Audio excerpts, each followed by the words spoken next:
YCP నాయకులు జగన్మోహన్ రెడ్డి గారు కల్తీ జరగలేదన్నారు. ఓకే, కానీ టీటీడీ మాజీ చైర్మన్ వైవి సుబ్బారెడ్డి గారు నేషనల్ మీడియాతో మాట్లాడుతూ కల్తీ జరిగిందన్నమాట వాస్తవమే, నేను ఒప్పుకుంటాను, కానీ జంతువులకు కలవలేదు. ఆ కల్తీ ఎవరు చేశారో కూడా నాకు తెలియదు, కింది స్థాయి ఉద్యోగులు ఎవరో చేస్తుంటారు, ఖచ్చితంగా శిక్షిస్తామని చెప్పి మాట్లాడుతున్నారు. ఇది ఎంతవరకు కరెక్ట్ అంటారు? మీరేమంటారు దాని గురించి? ఇప్పుడు కల్తీ జరగలేదు, జరిగింది నా చెప్తున్నారు కదా.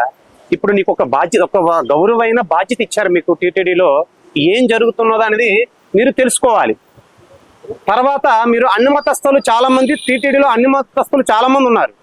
వాళ్ళ గురించి కూడా పట్టించుకునే నాదులు లేడు అక్కడ. అసలు టీటీడీకి సంబంధించి హిందూ ధార్మికంగా కూడా టీటీడీ చాలా మనకి ఈ ధార్మికంగా కూడా వాళ్ళు అసలు చర్చిలకు వెళ్ళే వాళ్ళు కూడా చాలా మంది ఉన్నారు.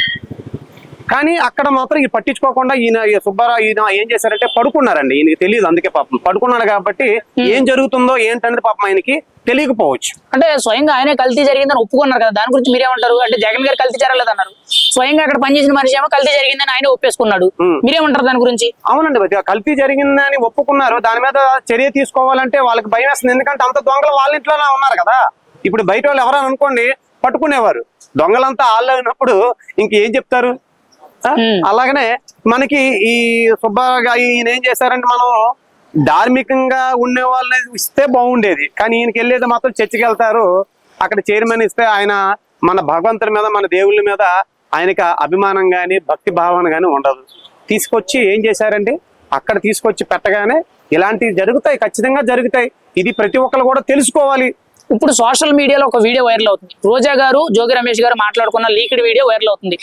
తిరుమల లడ్డు కల్తీ విషయంలో తప్పు చేసాము, ఈ రోజు భయం వేస్తుంది, వెంకటేశ్వర స్వామి ఏ విధంగా శిక్ష వేస్తాడని చెప్పి భయంగా ఉంది, పైకి మాత్రం నటిస్తున్నాం అని చెప్పి వాళ్ళిద్దరూ మాట్లాడుకున్న సంభాషణ వీడియో వైరల్ అవుతుంది. మీరేమంటారు?